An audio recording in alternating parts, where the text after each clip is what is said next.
Ernest Pérochon. Le livre des 4 saisons. Octobre. Les tribulations d'un lièvre aux oreilles noires. Chapitre 1.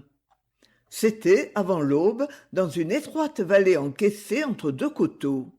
Au loin, un coq chantait. Un lièvre aux oreilles noires rongeait une betterave. « Bonne petite betterave, excellente petite betterave, c'est une sucrière. Hâtons-nous de la manger, car la lune glisse derrière les arbres du coteau. »« Cocorico! Cocorico !» Et voici l'autre qui, déjà, appelle le soleil. « Cocorico! Cocorico! Soleil, ouvre ta porte! Soleil, soleil, jette ton blé !» Cette fois, le soleil va sûrement paraître. Je voudrais pourtant brouter un brin de serpolet, car cette sucrière, à la fin, m'écœure. Le lièvre aux oreilles noires fit 2 ou 3 sauts pour se dégourdir les membres. Puis, dans le brouillard qui commençait à se déposer en rosée, il monta vers le coteau de droite où poussaient des herbes délicates. Une belette dressa soudain sa petite tête et fit « Phut !» Les lièvres n'aiment pas les belettes, pas plus qu'ils n'aiment les fouines, les putois, les furets, les chats sauvages, les renards, toutes les bêtes à dents pointues qui mangent la chair des autres bêtes. S'il se fût trouvé devant un renard, ou même devant un chat sauvage, le lièvre aux oreilles noires eût détalé sans demander son reste. Mais il ne s'agissait que d'une belette, et il s'écria « Va-t'en à tes crimes, bête puante! Ton haleine suffirait à empoisonner mon serpolet !» Et pour l'effrayer, il fit un bond terrible. La belette s'en alla, mais pour montrer qu'elle ne mourait point de peur, elle s'en alla lentement, si longue et si souple qu'elle semblait ramper comme une couleuvre. Le lièvre aux oreilles noires mangea un brin de serpolet. Alors, sagesse des buissons, le hérisson couleur de poussière, qui ne craint pas d'aller dormir au talus des serpents, sortit d'une touffe d'ajoncs. « Que viens-tu faire ici, grand nigaud ?» Le lièvre aux oreilles noires savait que sagesse des buissons et de bons conseils est beaucoup moins méchant qu'il ne paraît. Il ne se fâcha donc point. « Je me parfume la laine avant d'aller dormir, » répondit-il. « J'avais les dents tellement sucrées. » Le hérisson couleur de poussière leva son museau pointu, qui ressemble à un petit groin, et reprit « Je te dis qu'il n'y a rien de bon pour toi sur ce coteau, grand nigaud aux oreilles noires. » Puis il fouilla sous de la mousse, goba une larve et s'en alla plus loin. Le lièvre ne se fâcha pas encore. Il trouvait cependant que sagesse des buissons était par trop dépourvue de manières. Après tout, pensa-t-il, c'est un mangeur d'insectes, et l'on dit même un mangeur de vipères. Cette vermine-là, c'est toujours de la chair. Que peut-on attendre de bon d'un mangeur de chair ? On ne trouve la véritable courtoisie que chez les peuples qui rongent, les rats exceptés, bien entendu, car les rats dévorent tout sans faire attention. Le lièvre en était là de ses réflexions lorsqu'il entendit derrière lui le bruit d'un coup de patte. Il se retourna et vit un jeune lapin qui le regardait, les oreilles toutes droites. « Eh, bonjour mon cousin !» s'écria le lièvre. « Que dites-vous de ce serpolet ? Que dites-vous de ce plantain ? N'aimez-vous pas ces petites légumineuses rustiques qui poussent malgré les pierres ? Cette minette, ce trèfle blanc, ce lotier aux curieuses fleurs jaunes ? Peut-être préférez-vous de fines graminées ?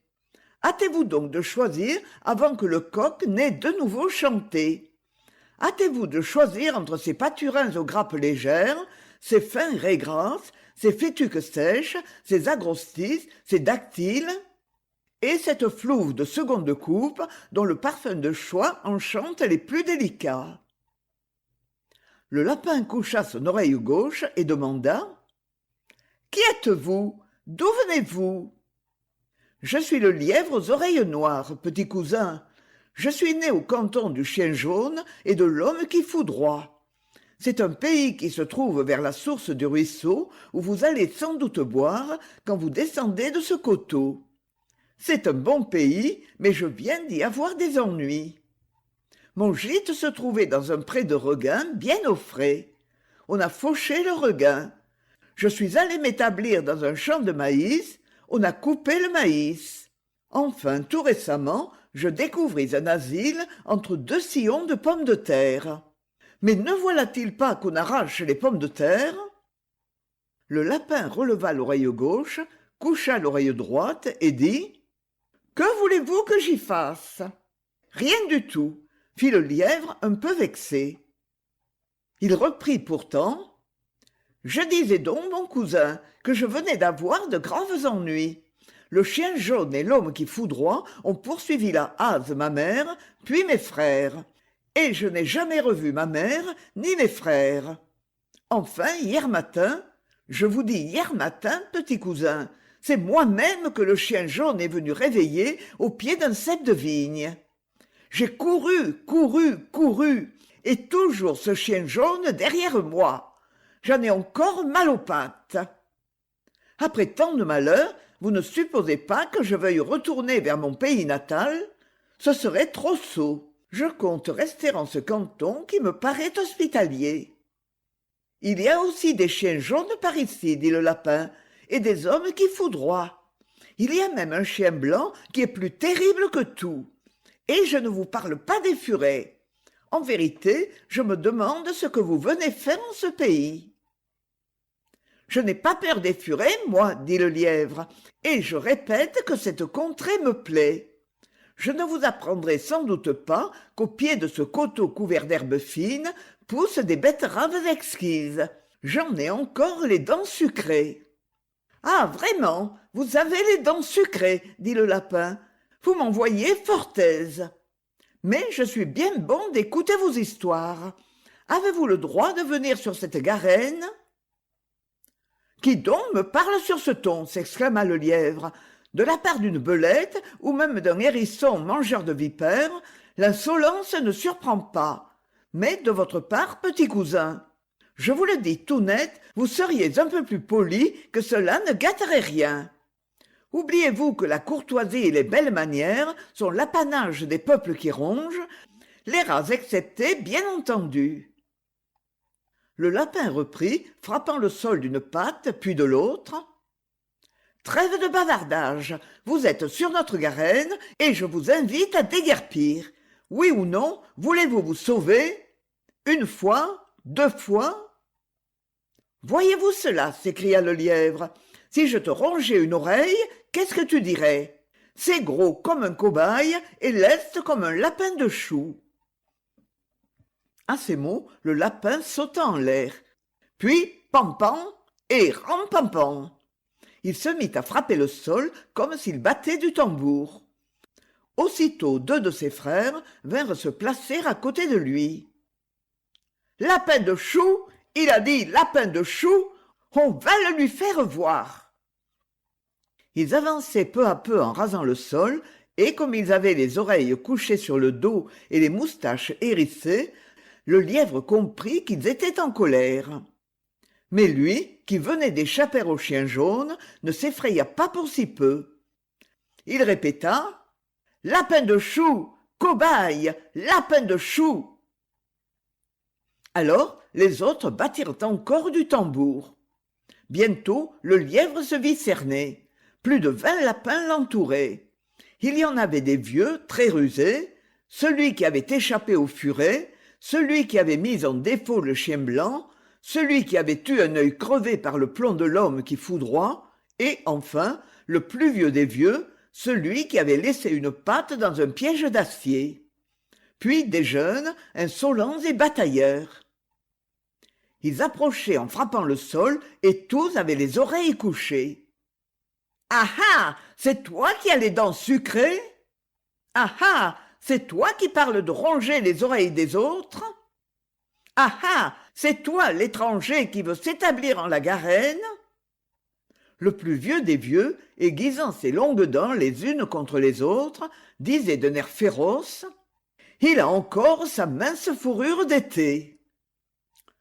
Le lièvre n'eut plus envie de faire le fanfaron. Si je gagne seulement cette touffe d'ajoncs d'où sortait le hérisson couleur de poussière, je suis hors d'affaire, pensait-il. Mais comment aller jusque-là? Les ennemis s'approchaient toujours. Celui que le lièvre avait appelé cobaye et lapin de chou se ramassait lui-même pour se lancer à l'attaque. Alors le lièvre, d'un bond formidable, sauta par-dessus le lapin à trois pattes qui lui semblait le moins agile. Par malheur, le lapin à trois pattes, qui était le plus vieux des vieux, était aussi le plus rusé de tous les rusés. Il s'attendait à ce tour. Il sauta en même temps que le lièvre et s'accrocha à une oreille du fuyard, si bien que le lièvre culbuta et le lapin par-dessus. Comme la pente du coteau était rapide, ils roulèrent ensemble jusqu'en bas, l'un toujours accroché à l'autre. Voyant cela, les autres lapins s'élancèrent à leur tour. Le lapin borgne, champion de la garenne aux courses de vitesse, arrivait à toute allure devant les autres. Et les choses allaient probablement mal tourner pour le pauvre lièvre, lorsque Sagesse des Buissons, le hérisson couleur de poussière, sortit soudain de sa touffe d'ajoncs et se roula en boule. Le lapin borgne, à cause de son infirmité, ne voyait que ce qui se trouvait sur sa droite. Il alla donner en plein sur le hérisson qui était venu par la gauche. Aussitôt, le lapin de sauter en l'air, une fois, deux fois, trois fois, comme une balle qui rebondit. « Aïe, aïe, que m'est-il arrivé? J'ai des épines dans le nez! Aïe, aïe !» Les autres guerriers s'arrêtèrent. Le lièvre, profitant de ce répit, réussit enfin à se débarrasser du lapin à trois pattes et gagna le large. Ses ennemis ne le poursuivirent pas davantage, car les lapins sont casaniers. Même lorsqu'ils sont en colère ou qu'ils ont peur, ils ne s'éloignent guère de leur terrier. Chapitre 2. Le lièvre s'étant arrêté, le hérisson, qui connaissait tous les raccourcis, le rejoignit. « Ne t'avais-je pas prévenu, lièvre aux oreilles noires ?» Le lièvre remercia ce bourru bienfaisant et lui fit de grandes politesses. Puis ils cheminèrent de compagnie. « Hâtons-nous vers quelque haie, disait le hérisson, car le jour va venir. » Ils passaient près d'une ferme. Les bêtes de la basse-cour commençaient déjà à chercher leur nourriture dans le brouillard. Le coq appelait la lumière. « Soleil, soleil, jette ton blé !» Sagesse des Buissons dressa un peu les premiers piquants autour de sa tête, ce qui était sa façon à lui de lever les épaules. « Connaissez-vous ces gens ?» demanda le lièvre aux oreilles noires. « Oui et non, c'est-à-dire que... » Une nuit, en des temps de grande disette, il m'est arrivé de pénétrer dans le poulailler. On a accusé la fouine. Ceci tout à fait entre nous.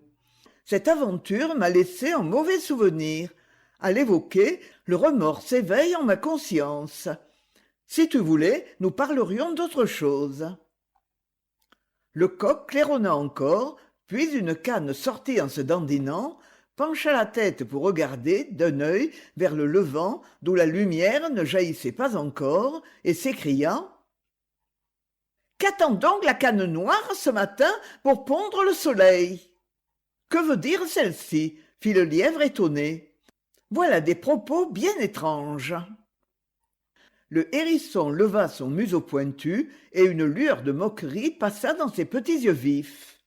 « Le coq, répondit-il, s'égosille aussitôt réveillé et s'imagine ainsi faire venir la lumière. Ce n'est déjà pas mal.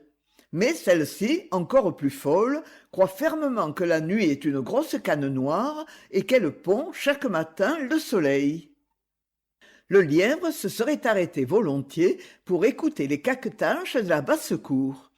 Mais le hérisson continua de trottiner. « Passons vite, dit-il, si tu veux m'en croire. Les dindes, les pintades et les oies ne t'apprendraient pas grand-chose, car elles non plus n'ont pas inventé la corde à tourner le vent. D'autre part, je ne te cacherai pas plus longtemps qu'il y a par ici un gros chien. » S'il y a un chien, interrompit le lièvre, cela change mes intentions. Que ne le disiez-vous tout de suite? Il fit plusieurs sauts, comme si la terre lui eût brûlé les pattes, et détala au plus vite, abandonnant son compagnon sans autre formule de politesse. Quand sa peur fut apaisée, il revint, un peu confus, vers le hérisson. Celui-ci, qui trottinait sans se presser, reprit malicieusement son discours. Je disais qu'il y a, dans cette ferme, certains matins fort bruyants, mais tout à fait inoffensifs. En effet, il est enfermé dans la cour pendant la nuit, et, le jour, il est muselé parce qu'un dogue enragé est passé par ici il y a quelque temps. J'allais te donner ces renseignements quand tu es parti comme un trait. Où allais-tu donc si lestement? Le lièvre ne fit pas semblant d'entendre. Comme la rosée est déjà abondante, dit-il, je crois que la matinée sera belle. As-tu déjà choisi ton gîte pour le jour qui vient? Demanda le hérisson. Non, dit le lièvre, car je suis depuis peu en ces contrées. Imaginez-vous que je viens d'avoir de grands ennuis. Il eût volontiers conté de nouveau son histoire, mais l'autre l'entraînait à la recherche d'un gîte.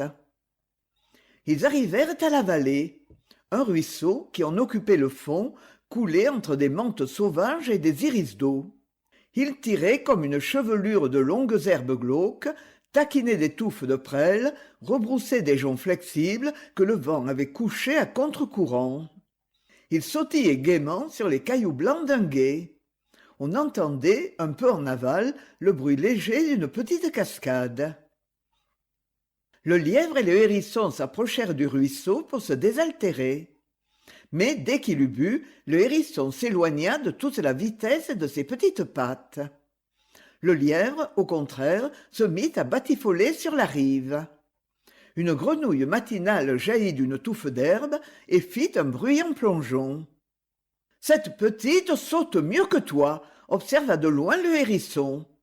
« Oseriez-vous soutenir cela ?» s'exclama le lièvre piqué au vif. Pour montrer son agilité, il franchit le ruisseau à l'endroit où il était le plus large.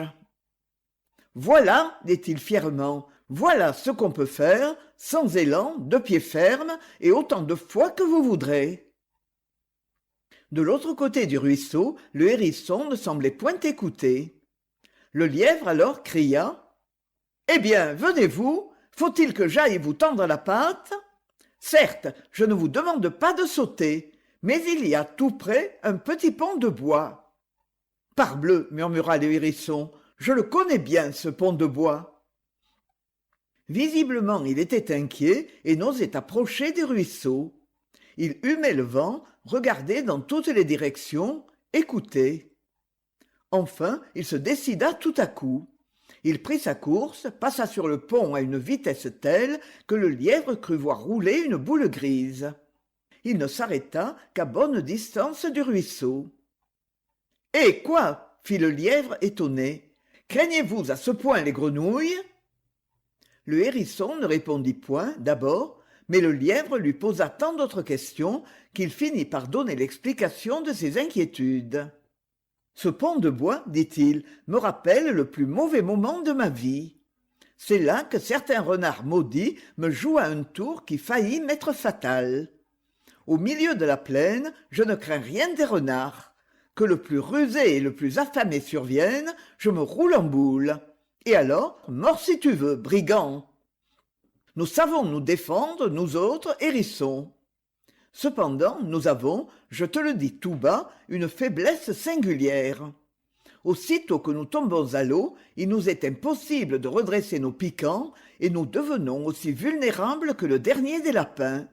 C'est une chose que nous tenons soigneusement cachée. Hélas, tous les renards n'en connaissent pas moins notre secret.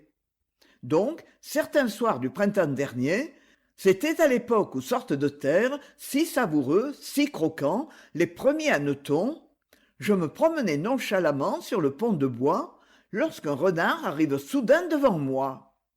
Bien entendu, je lui dresse mes piquants sous le nez.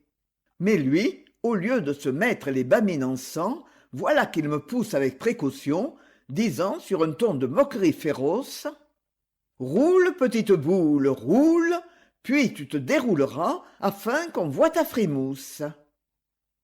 Bien malgré moi, j'arrivai au bord du pont de bois, tout au bord. Et flouc! Barbotant dans le ruisseau, je ne pus rester en boule. Mes piquants se rabattirent. Le bandit n'attendait que cela. À moins d'un miracle, j'étais perdu. Or, ce miracle se produisit. Comme le renard avançait déjà ses canines aiguës, des aboiements furieux éclatèrent. En grand danger d'être étranglé, mon ennemi s'enfuit vers son terrier. C'est ainsi que je fus sauvé par le chien de la ferme, par ce même matin dont tu viens d'avoir si grand-peur. Oh, fit le lièvre, je ne suis pas le seul à connaître la peur. Le hérisson, à son tour, ne fit point semblant de comprendre l'allusion.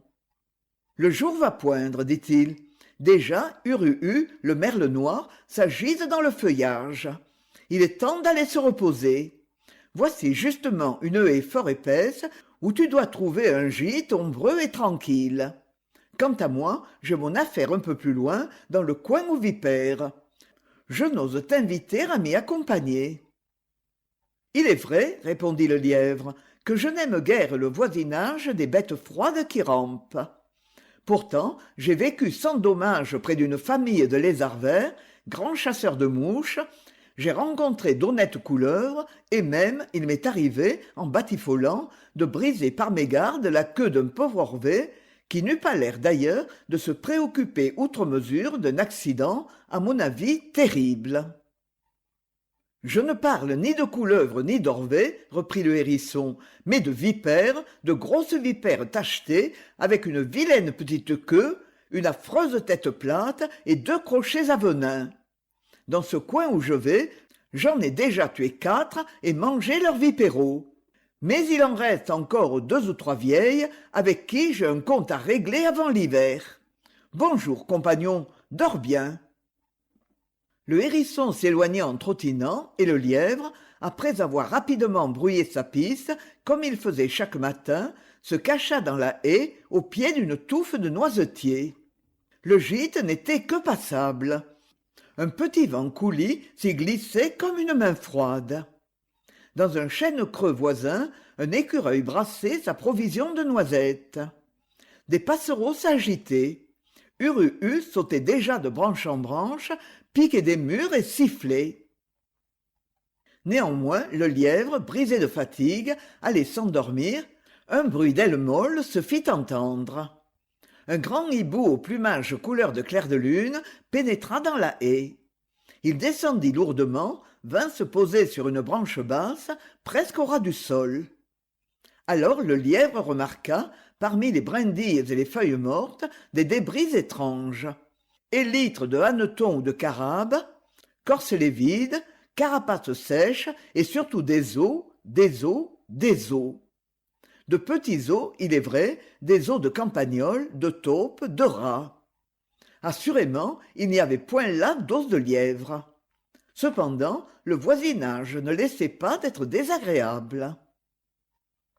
Le lièvre se souleva lentement sur ses longues pattes, comme s'il eût voulu effrayer le hibou. Mais le hibou ne bougea point. Il regardait fixement le lièvre, de ses 2 grands yeux ronds qui luisaient vaguement, et l'on ne pouvait pas savoir ce qu'il pensait. Le lièvre se recoucha et feignit de dormir. Mais il sentait, à présent, flotter autour de lui cette odeur affreuse qui accompagne toujours les mangeurs de chair. Il ne voulut cependant pas s'avouer à lui-même qu'il avait peur. « Ah, se dit-il, comme ce vent coulis devient froid sur mes reins. Un bon coup de soleil vaudrait mieux pour reposer mes muscles fatigués. Ce n'est pas le hibou qui me gêne, mais si je demeure ici, je risque pour le moins une courbature. » Il se releva tout d'un coup et courut vers le coteau de gauche, au flanc duquel se trouvait une vigne. En haut de la vigne, il se coula dans un bouquet de genêts et d'épines qui entourait le tronc d'un poirier sauvage. Il était temps. Le brouillard venait soudain de s'élever et le soleil luisait. Le ciel était devenu rose et bleu, les prés d'un vert d'émeraude. Touchés par l'automne, les arbres du coteau voisin agitaient, dans la brise matinale, un beau feuillage doré. Le jour s'ouvrait comme un livre d'images. Chapitre 3. Le lièvre aux oreilles noires dormait au pied du poirier sauvage. Mais un lièvre, même s'il est fatigué, repu, sans peur et sans reproche, ne dort jamais d'un sommeil très profond. Le lièvre aux oreilles noires entendait vaguement la voix lointaine des hommes au travail, le jacassement des geais et des pies, le croassement des corbeaux qui passaient dans les airs, le babil des passereaux qui venaient se poser sur la touffe d'épines, et jusqu'à des crissements d'insectes, jusqu'aux petits claquements que faisaient les gousses de genêt en éclatant au soleil. Tout cela, qui n'indiquait aucun danger, ne le réveillait point.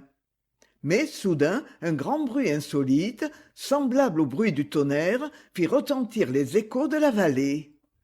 Le lièvre sursauta. Un frisson de peur lui rida la peau. Cendré, la grive, qui se reposait à l'ombre parmi les branches d'aubépine, s'était élancée vers la cime du poirier sauvage. « Cendré, Cendré, toi qui es tout en haut de la plus haute branche, ne vois-tu point venir l'homme qui foudroie ?» Je ne vois rien que le bonhomme vigneron qui monte avec ses fils et ses filles. Chacun est armé d'une serpette et les plus grands fils portent la haute. Cendré, Cendré, du haut du poirier sauvage, ne vois-tu pas venir les chiens jaunes, ou le chien blanc qui est le plus terrible de tous? Je ne vois que le vieux cheval qui traîne la charrette ou est la cuve. Il n'y a pas de quoi s'alarmer. Bon, dit le lièvre, je vais donc essayer de reprendre mon somme. Mais une petite poire lui tomba sur le nez. Et là, quel est celui qui me fait des niches? Un loir tacheté trottait menu sur une basse branche. Il sauta à terre et se mit à ronger la poire. Tu ne pourrais pas faire la sieste comme tout le monde, dit le lièvre. Tu mangeais quand je suis arrivé sous ce buisson, tu mangeais pendant mon sommeil, et voici que tu manges encore. As-tu donc si grand faim, petit compagnon? Ta peau, cependant, ne fait guère de plis, il me semble. Que votre Altesse me pardonne, dit le loir sans perdre un coup de dent. Je mange pour la faim à venir. Il n'y aura pas toujours des poires sur le poirier sauvage. Quand les gelées auront cueilli les derniers fruits, ce sera pour moi la disette. Mais je serai si grand que je pourrai supporter un long jeûne. Alors, avec mon frère, dont la peau ne fera non plus aucun pli, comme dit votre Altesse, je me blottirai dans un petit trou que je connais, entre deux branches moussues. Et là, bien au chaud, je dormirai pendant tout l'hiver. Comme fait d'ailleurs votre ami Sagesse des Buissons, le mangeur de vipères, comme font les vipères aussi. Qui dort dîne, dit une voix grave. Quel est celui-là? Demanda le lièvre. C'est Clos le pustuleux, répondit le loir. C'est le crapaud que j'ai toujours connu et qui était déjà vieux à la naissance de mon bisaïeul. Il vit là, sous une pierre, et ne sort de sa cachette que pour gober des limaces. Quelquefois, au temps des pluies tièdes, lorsqu'il a fait bonne chasse, il nous dit des contes de sa première jeunesse, du temps où il était têtard et où il vivait dans l'eau. Mais à l'ordinaire, il ne parle que par sentences et on le voit peu. Pour vivre heureux, vivons cachés, dit Clos. C'est vrai, cela, remarqua le lièvre avec inquiétude. Précisément, je me demandais si j'étais assez bien caché. Cendré, Cendré, ne vois-tu rien venir? Mais la grive n'était plus en haut du poirier sauvage. Voyant le vigneron et sa famille s'avancer entre les ceps, avec la hotte et la serpette, elle avait compris que les temps de grande abondance allaient prendre fin. Certes, après le passage du vigneron, on trouverait encore à grappiller, mais les plus beaux raisins auraient disparu. La grive voulait une dernière fois faire bombance. C'est pourquoi elle avait pris son vol vers la vigne. Uruhu, le merle noir, s'y trouvait déjà et s'escrimait du bec, dissimulé sous les sarments à larges feuilles. Mais Ururu n'était pas gourmet et piquait à tort et à travers, sans choisir. « Le sot !» pensa Cendrée. Sans hésiter, elle sautilla vers la rangée de vieux cèpes qui avaient résisté au phylloxéra. Les vieux cèpes ne portaient pas plus de raisins que les nouveaux cèpes greffés, au contraire. Et ces raisins n'étaient ni plus gros ni plus mûrs. Mais quelle liqueur, quel nectar! La grive choisissait les grappes, et dans chaque grappe, elle choisissait encore les plus beaux grains, ceux que le soleil avait le mieux caressés et dont la peau semblait sur le point de craquer. Elle gobait des grains blonds, translucides, gonflés d'une liqueur dorée. Puis elle faisait 2 ou 3 sauts et piquait des grains noirs, si polis, si luisants, qu'elle y voyait, comme en un miroir convexe, son image déformée. Tout à coup, le plus jeune fils du vigneron s'écria « Voyez celle-ci qui nous vole !» Et il lança une motte qui s'émietta en retombant.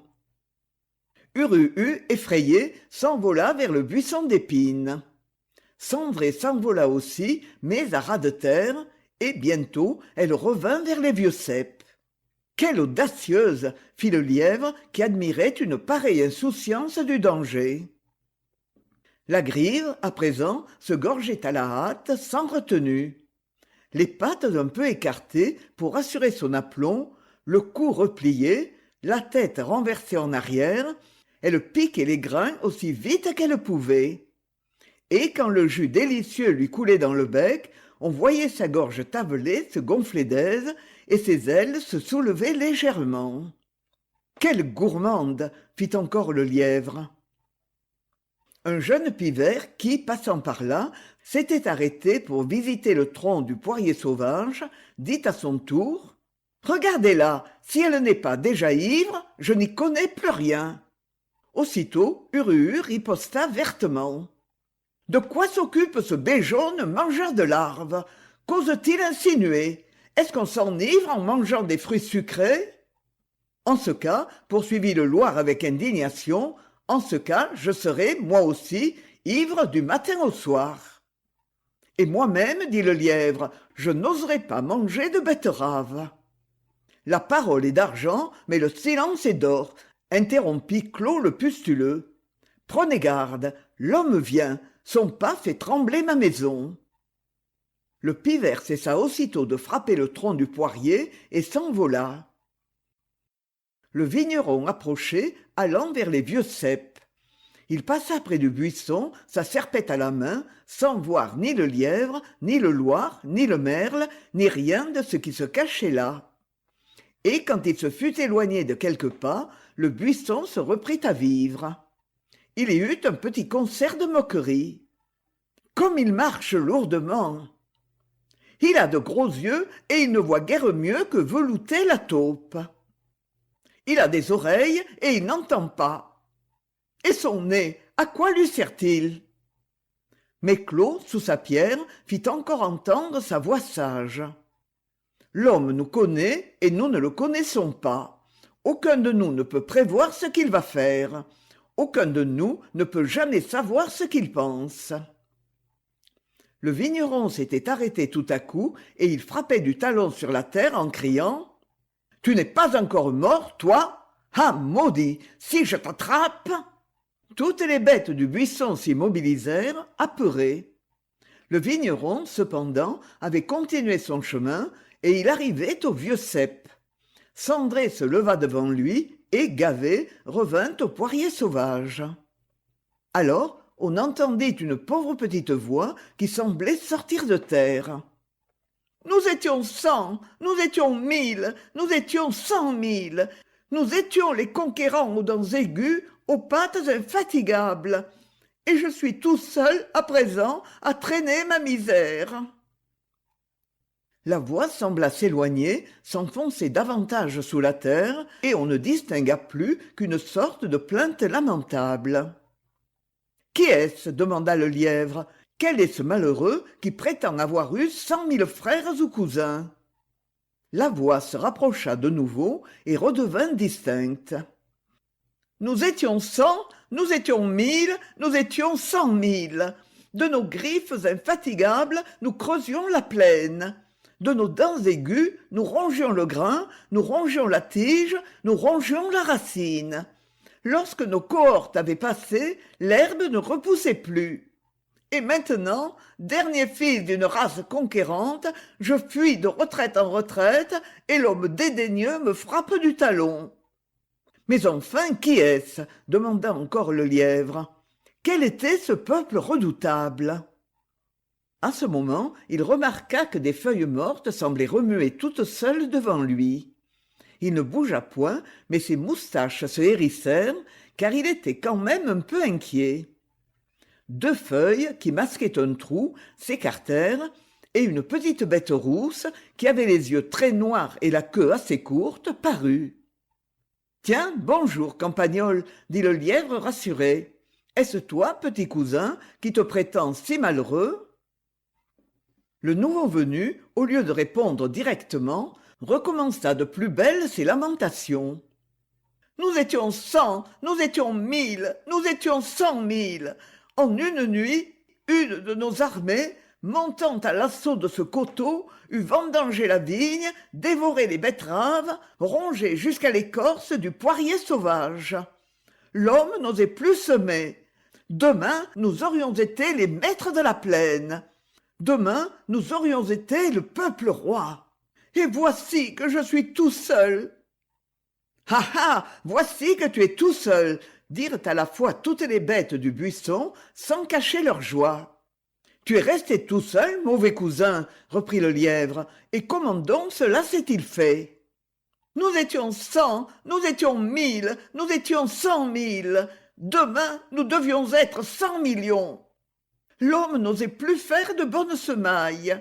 Il fit, hélas, des semailles empoisonnées. Et maintenant, tous mes frères gisent au fond de leurs trous, froids et raides sur leurs provisions inutilement entassées. Seul en ce canton, j'ai échappé par miracle au poison. Seul, je traîne encore ma misérable vie. Ah, quel triste sort fut le sort des pauvres campagnols !»« Bien fait, dit Cendré, vous ne vendangerez plus comme des gloutons sans songer aux autres. »« bien fait, renchérit le Loir, vous ne mangerez plus les poires ni l'écorce du poirier sauvage. »« Si ce n'était ton malheur qui m'émeut, dit à son tour le lièvre, je te renierais, mauvais cousin, ravageur des champs de betteraves. » Enfin, le pustule lui-même fit une remarque. « L'ambition perd les peuples, » dit-il d'un ton doctoral. Le campagnol rentra sous terre en gémissant. Au même moment, un corbeau guetteur s'envola en criant « Alerte !» Le lièvre aux oreilles noires tressaillit. Sur le coteau d'en face, où était la garenne au lapin, un chien blanc courait en aboyant. Puis l'homme qui foudroie parut à son tour. Il leva son bâton tonnant qui cracha un peu de fumée. Le coup de tonnerre suivit presque aussitôt, réveillant les échos de la vallée. Une compagnie de perdrix grises plongea vers la prairie, semblant glisser sur l'air. Puis une tourterelle affolée passa, et l'on entendit craquer ses ailes. Très haut, des corbeaux tournoyaient en croissant. « Alerte, alerte, l'homme qui foudroie vient de tuer le lapin-borgne. » Chapitre 4. L'homme qui foudroie vint sur le coteau où était la vigne, et il parla au vigneron et à sa famille. Le vigneron lui tendit une grappe de muscat qu'il accepta car il avait soif. Puis, de la poche carnier qu'il avait sur le dos, il tira le lapin-borgne et le montra au vigneron. Il le tenait par les pattes de derrière, la tête en bas. Le vigneron et ses fils riaient, mais l'une des filles, apitoyée, caressait doucement le pauvre lapin qui avait du sang au museau et dont les oreilles pendaient, toutes déchirées par le plomb. Le plus jeune des fils montra la grive à la cime du poirier sauvage. Alors l'homme qui foudroie remit le lapin dans son carnier et, son bâton tonnant à la main, s'avança vers le buisson d'épines en se baissant afin de se dissimuler entre les ceps. Mais Cendré dit « Au revoir, les amis !» et elle prit son vol pour aller se cacher au milieu d'une boule de gui à la cime d'un peuplier lointain. Uruhu, lui, ne bougeait pas au milieu du buisson. Le lièvre pas davantage, mais leur angoisse était grande. Seul le Loir n'était pas trop inquiet, car il ne craignait, de l'homme, que les pièges. Ce qui tranquillisait un peu le lièvre, c'était l'absence du chien blanc. L'homme vint tout près du buisson, et il frappa même sur le tronc du poirier sauvage. Uruhu n'y put tenir et s'enfuit à grand bruit du côté opposé à l'homme. Le lièvre, qui mourait de peur, fut sur le point de bondir. Mais l'homme revint vers la vigne pour manger encore un raisin. Il se baissait pour le cueillir lorsqu'un aboiement retentit. L'homme se redressa, très attentif. Le chien blanc donnait de la voix dans la vallée. Il avait trouvé, près du coin aux vipères, le premier gîte du lièvre, et il avertissait son maître. « Ouap, ouap, une bête est passée par là, je ne saurais dire laquelle. » Le chien se dirigea vers le coteau.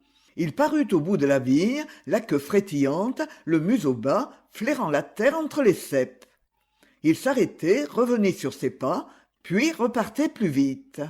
« Ouap, ouap, maintenant je suis sûr de moi, c'est un lièvre. Je tiens le fil des odeurs, je tiens le fil. » Il hésita encore en un certain point où le vigneron et son cheval avaient piétiné. De fortes odeurs y recouvraient celles du lièvre, si légères. « Ouap, ouap, ici je ne sais plus. Mais patience, je vais débrouiller cela. Voilà, j'y suis. Ouap, ouap, vous m'entendez bien? Le lièvre n'est pas loin. Vous allez le voir sauter. Attention, attention. » Le chien blanc venait droit vers le buisson, car le lièvre, fuyant le hibou, avait oublié de brouiller sa pisse, comme il faisait chaque matin avant de se couler en son gîte. « Par ma foi, dit le Loir, je crois que votre Altesse, si elle veut prendre poliment congé... » Prendre poliment congé, le lièvre, en ce moment, n'y songeait guère. Un tumulte épouvantable se produisit. Le Loir n'eut pas le temps de comprendre ce qui arrivait. Il roula les quatre pattes en l'air. Le lièvre, d'un bond formidable, s'était jeté à travers les branches, hors du gîte. Le chien, sans se soucier davantage des épines, avait traversé la haie comme une flèche. Et tout de suite après, grande musique. « Ouap, ouap, ouap, à mort, à mort, à mort, je te mange !» Le lièvre aux oreilles noires fuyait éperdument ce forcené à gueule rouge qui s'étranglait de fureur derrière lui. Il était sorti de la haie du côté opposé à l'homme, et, à présent, il montait vers le haut du coteau, car il savait d'instinct, ainsi que tous de sa race, qu'il est dangereux pour un lièvre de dévaler devant un jeune chien bien lancé. Le chien blanc chassa d'abord à vue, à toute vitesse, ses grandes oreilles minces retroussées, comme si le vent eût soufflé en tempête. Mais avant d'arriver au sommet du coteau, le lièvre, déjà, avait pris l'avantage. Il avançait par bonds, de préférence par les sentiers ou à la lisière des champs, là où le sol était uni et ferme. À peine avait-il touché terre que ses grandes pattes de derrière, sèches et musclées, le relançaient comme une balle. Le chien blanc ne voyait plus le lièvre, mais il suivait quand même, collé à la voie sans la moindre hésitation. Sur le versant opposé du coteau, le lièvre, pensant qu'il avait assez d'avance pour perdre un peu de temps, commença de déployer ses ruses, qui étaient, d'ailleurs, les ruses de tous les lièvres du pays, et même, sans doute, de tous les lièvres du monde. À la lisière d'un champ de citrouilles, il obliqua soudain sur la droite, revint à son point de départ, fila vers la gauche, revint encore, continua ce manège dans toutes les directions, puis, d'un bond étonnant, sauta sur une énorme citrouille, et de là, sur un petit mur de clôture dont il suivit la crête le plus longtemps qu'il put. À l'extrémité du mur, il fit encore un saut magnifique, retomba sur un petit sentier, et par ce sentier contourna le coteau afin de revenir à son point de départ. Le chien blanc perdit bien le fil des odeurs à la lisière du champ de citrouilles. Mais, comme tous les bons chiens, il chassait de race. Il connaissait, sans qu'on les lui eût apprises, les ruses des lièvres. Débrouiller pareille affaire, ce n'était vraiment que l'ABC du métier. Au lieu de perdre son temps à tracer la rose des vents sur le champ de citrouille, il courut, suivant un grand cercle, sûr de trouver ainsi le point par où le lièvre avait fui. Et bientôt, en effet, ses aboiements redoublèrent. Il était de nouveau sur la piste. Le lièvre n'en fut pas effrayé outre mesure, car il avait de l'avance. Il était revenu à la vallée, non loin du coin aux vipères. Il traversa le buisson où il avait eu son premier gîte. Le hibou s'y trouvait encore, immobile comme une borne. Toujours espiègle, toujours bavard, lui jeta le lièvre au passage. Attends un peu, le chien blanc va venir te dire 2 mots. Il salua également Sagesse des buissons, roulé en boule au pied d'un arbre. Mais il le salua de loin à cause des vipères. Puis il se dirigea vers le petit pont de bois. Il croyait avoir beaucoup d'avance sur le chien blanc. Aussi allait-il sans trop se presser, en bon bourgeois. Et tout à coup, un bruit terrible éclata derrière lui. En même temps, une averse cinglait durement la terre. Le lièvre ressentit à l'oreille droite une douleur inconnue, qui était la brûlure d'un grain de plomb. Il fit un bond, comme il n'en avait peut-être jamais fait de sa vie, puis, les oreilles couchées, il traversa la prairie à une vitesse folle. Des cris retentissaient. « Taillot! Taillot! Taillot !» Le chien accourut vers la prairie. Ses aboiements redoublèrent, furieux. Le lièvre aux oreilles noires fuyait. Jusqu'à présent, il ne s'était, en somme, guère éloigné de son gîte. Il avait simplement cherché à égarer le chien dans les champs des alentours. Mais ce n'était plus le moment de s'attarder aux lentes ruses. Le lièvre fuyait, à toute vitesse, droit devant soi. Il traversait des prés, des champs inconnus, suivait des sentiers hasardeux, sautait des sillons, franchissait des murs, des barrières, trouait des haies épineuses qui le déchiraient cruellement. Il fuyait. S'attendant d'un moment à l'autre à entendre encore le tonnerre éclater derrière lui, il fuyait, les oreilles collées sur le dos, les yeux hagards.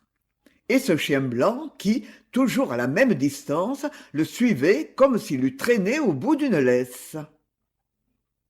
Au sortir d'un carré de topinambour qu'il avait traversé comme un fou, le lièvre alla donner du nez dans un grillage de fil de fer qui le rejeta en arrière à moitié étourdi.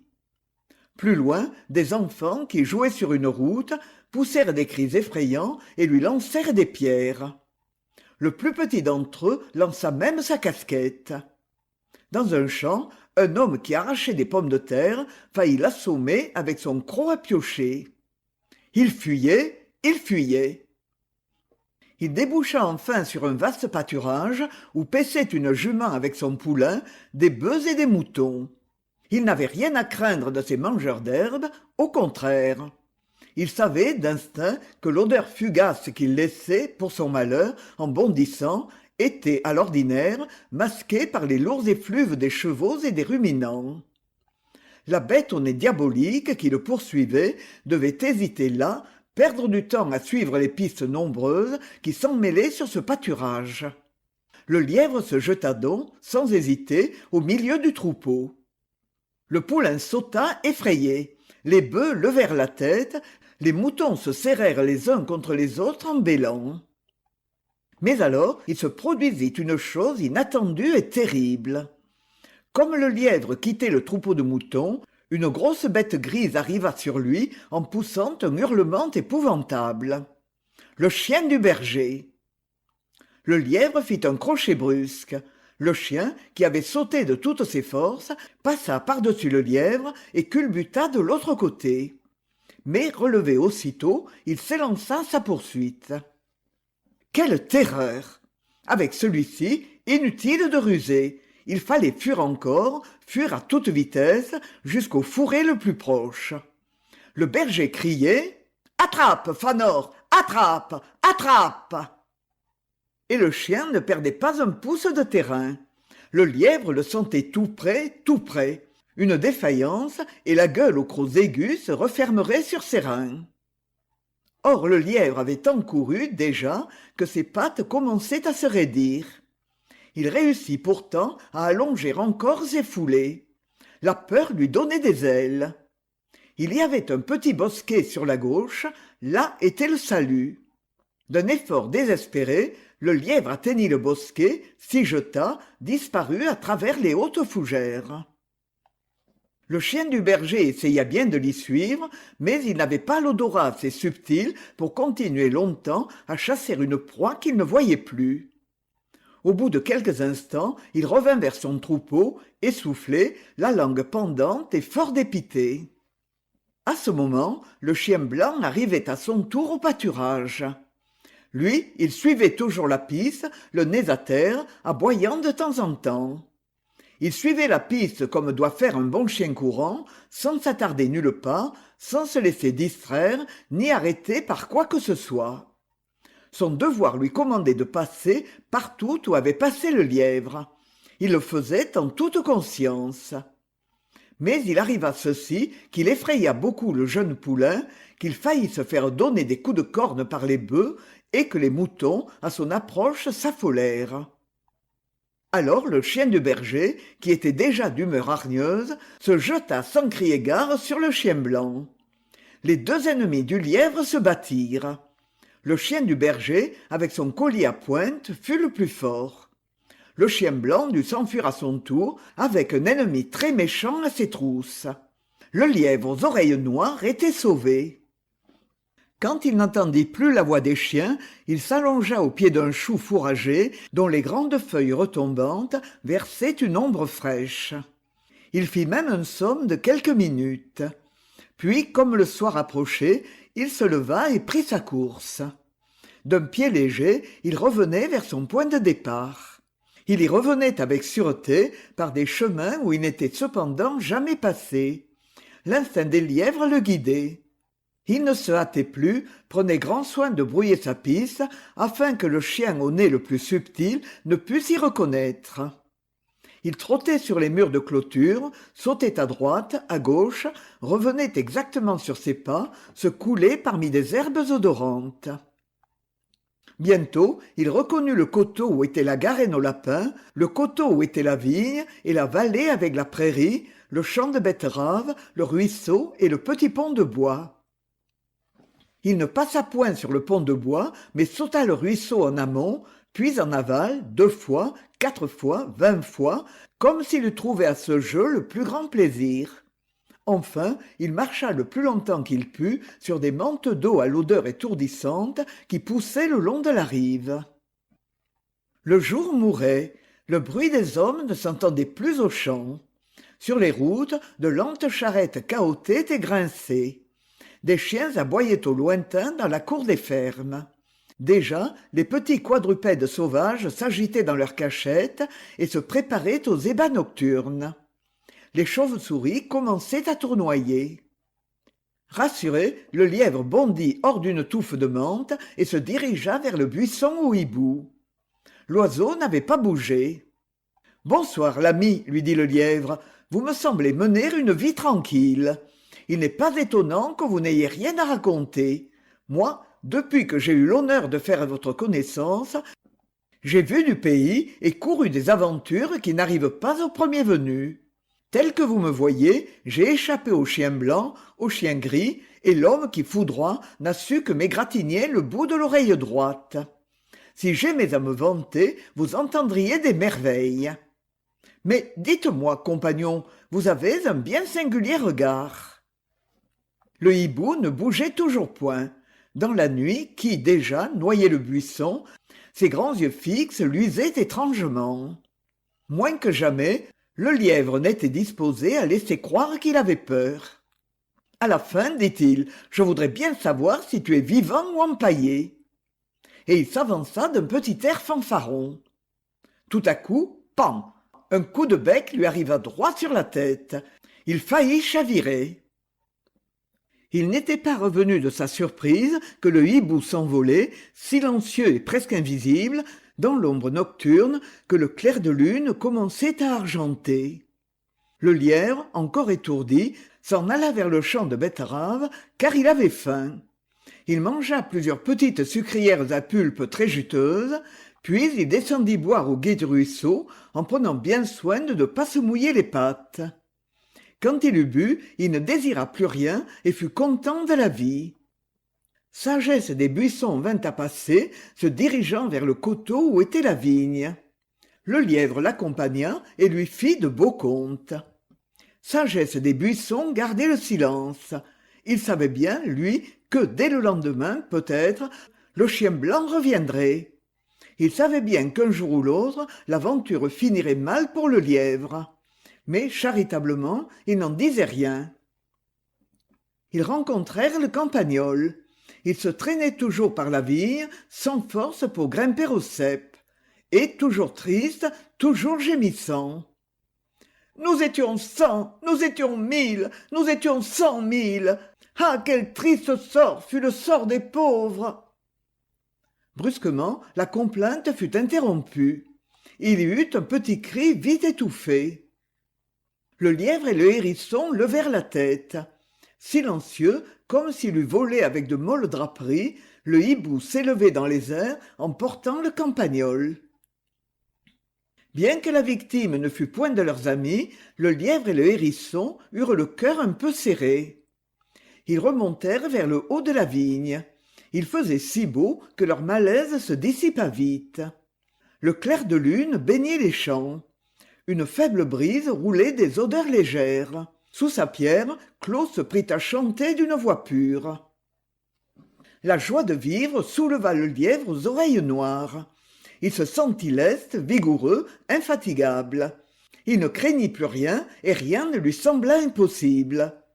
Devant Sagesse des Buissons étonnés, il fit des cabrioles. Puis il se mit à sauter, dans l'espoir de donner un coup de tête à la lune. Fin de Le lièvre aux oreilles noires d'Ernest Perrochon.